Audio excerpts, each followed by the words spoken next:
In Gilson Housing Partners, we partner with public housing agencies all over the country to assist them in providing affordable housing to low-income families.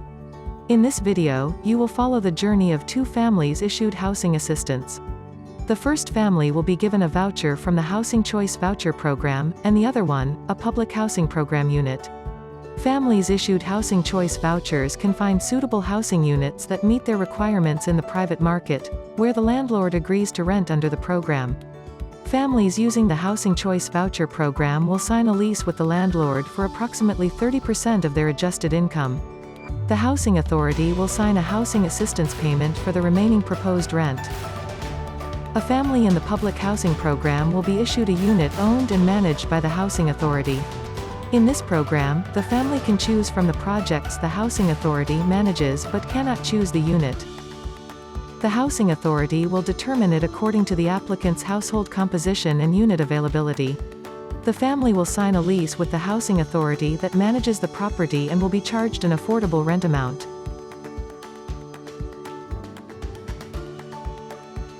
The first step an applicant must take to receive housing assistance is to submit a preliminary application for the chosen program to their local housing agency. Most housing authorities accept applications submitted online by creating an account in the Housing Authority online portal called Rent Cafe.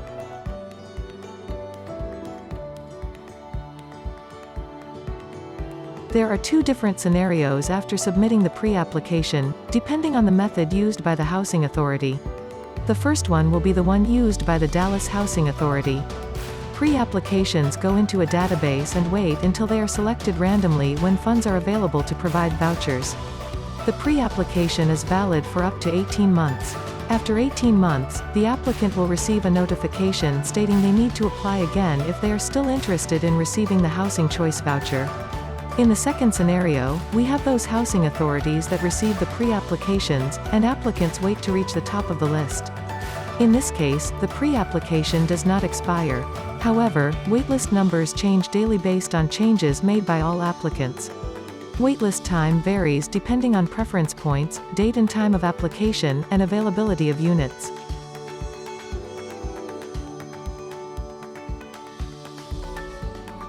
When the application is selected, the applicant must complete an intake certification to prove eligibility.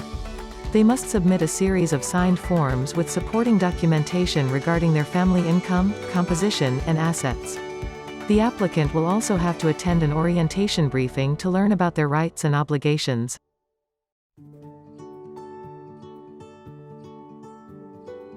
After eligibility is proven, the family will either be issued the Housing Choice Voucher at the orientation briefing or a public housing unit.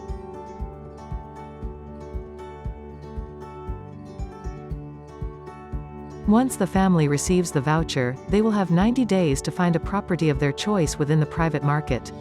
When the property has been selected, the family will visit the landlord to see if the property meets their needs. The next step is to complete and submit the Request for Tenancy Approval (RFTA). The RFTA is a packet or group of forms that must be completed and signed by the tenant and landlord.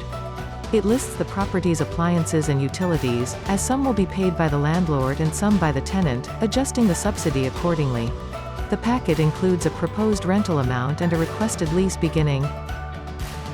A security deposit will be agreed on. Please keep in mind that the Housing Authority does not cover this deposit.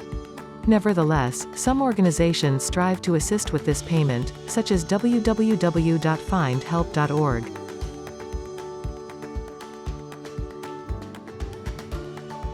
Once the applicant and the landlord have agreed to the terms specified in the RFTA, it will be submitted to the Housing Authority. The caseworker assigned to the applicant's case will review the RFTA and send a request to the Housing Quality Standard Inspection Department to schedule an initial inspection. The HQS inspection team will process the RFTA, scheduling an initial inspection on site to verify the unit meets the condition standards established by the federal government. If the initial inspection fails, the inspector will supply an inspection failure report with the findings. For example, a broken smoke detector. The landlord must fix the failure, and a new inspection must be scheduled until the unit passes. Additionally, the Housing Authority conducts a rent reasonableness assessment to ensure the rent proposed by the landlord is acceptable compared to other similar rental units in the area.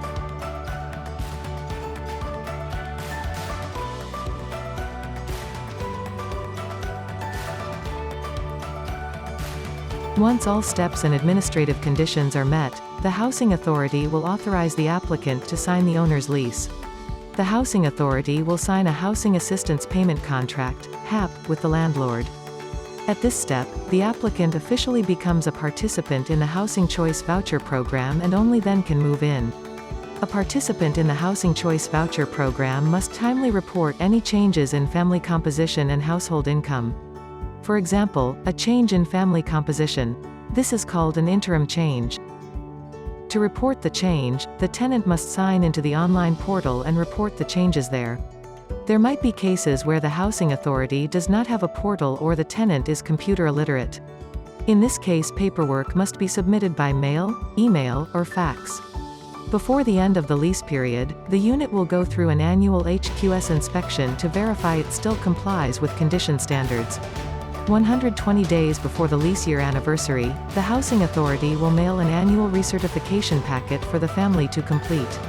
The tenants must submit all completed and signed forms of the annual recertification packet along with supporting documentation regarding their family income, composition, and assets before the first lease anniversary. Once the recertification is processed, a letter with the resulting rent amount will be sent to the tenant. The lease is renewed, and the cycle starts over. After the first year, the landlord may request a rent increase either by using the online portal or by sending a letter to the Housing Authority. This request can be accepted or declined by the Housing Authority depending on the result of the rent reasonableness assessment.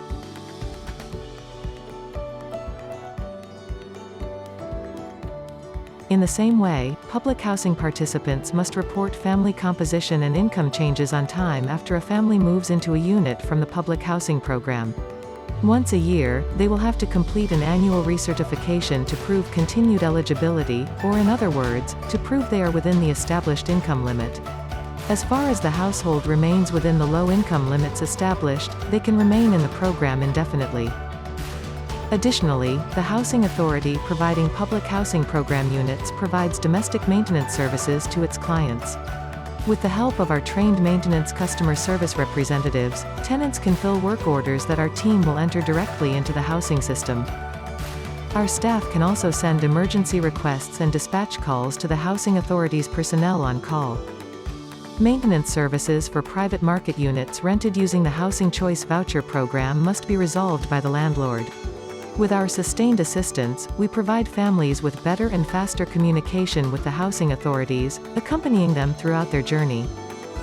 All our departments work simultaneously to keep this system going fluently, and as different components of an engine, it never stops running.